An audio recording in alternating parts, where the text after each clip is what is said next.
name is Aisha Williams. I'm the Director for Infrastructure Finance here at the World Bank. And I'm very pleased to be here today with Pak Reynaldi Hermansjah, CEO of PT-SMI. PT-SMI is Indonesia's development finance institution that has been instrumental in investing in local currency to support sustainable infrastructure development in Indonesia. So thank you very much for joining me here today. Okay. Well, first of all, thank you also for having me, Aisha, for this discussion. Let's begin with your own background. You've had quite a unique background. Prior to joining PT-SMI, you were the CEO for PT Indonesia Infrastructure Finance.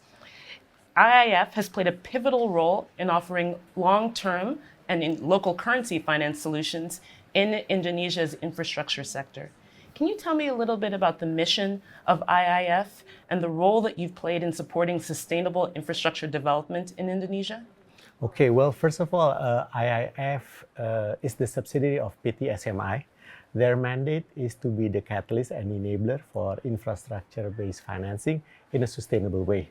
And I think the relationship between IIF and the PPIAF of World Bank has started, I think, from 2023 until around 2024, just when I left IIF. So the collaboration between IIF and PPIAF basically is on establishing two major tools, which is one, the responsiveness tool, the social environmental responsiveness tool, and the other one is the benefit quantification tools. Basically, with these tools, IIF will be able to use these tools in different stages of their financing, therefore to enable a more economical and monetary value of this project that they finance. Thank you very much. Let's expand out a bit from IIF and PT-SMI to the broader infrastructure financing landscape in Indonesia.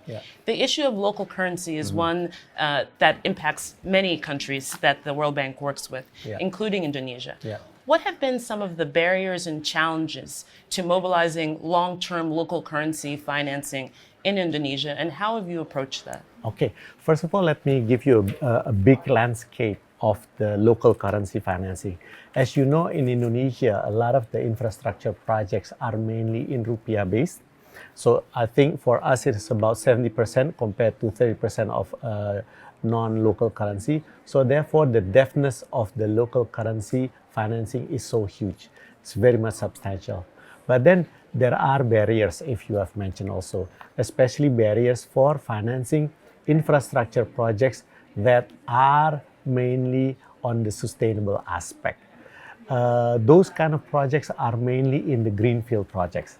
So therefore, greenfield projects does offer certain, well, not barriers, but challenges, especially on mitigating the risk. So I think that's the barrier or the challenges, I would say, on infrastructure financing, especially on the green-based financing.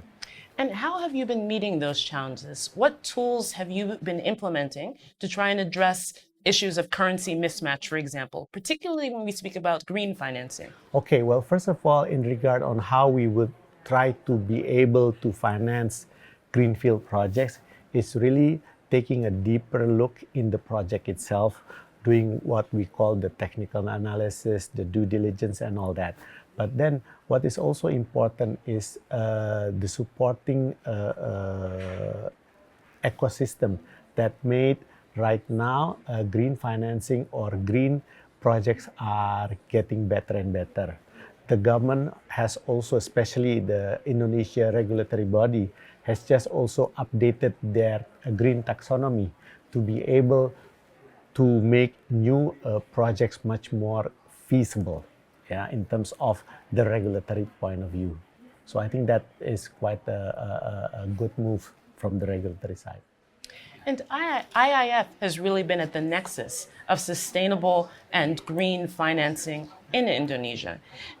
One of your greatest achievements was the issuance of IIF's first global sustainability bond on the Singapore Stock Exchange.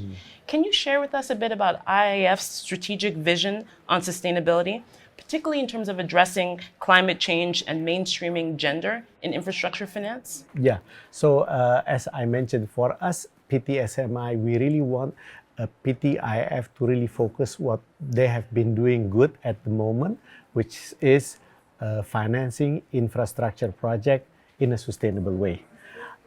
For that, as like any other NBFI, they need to source their funding from capital markets. So in 2021, IF does issue their first global sustainable bond amounting 150 million US, but the demand was quite high, and that proceed was used to finance projects, as you mentioned, the gender equality, other projects like in the water or also in waste management. Thank you. We spoke a little bit about IIF's approach, but could you tell me a bit more about PT-SMI's vision for sustainability, both in terms of gender inclusiveness as well as climate? PT-SMI, we have one platform, one blended platform, which is the SMI SDG Indonesia 1. Basically, this platform is to support infrastructure projects in Indonesia that combines public, concessional, and also private funding through blended finance. So this platform provides several facilities for Indonesia, especially on the project development, on project de-risking, and also for investment grants. So I think with that, we really are looking forward for PT-SMI in its role to be the catalyst for Indonesia's infrastructure financing. And also lastly, we also at PT-SMI, it's on our transformation phase where we will be moving more towards public financing, therefore enhancing the subnationals to grow much more aggressive in the future. It's exciting times to come. Thank you very much. Thank you very much.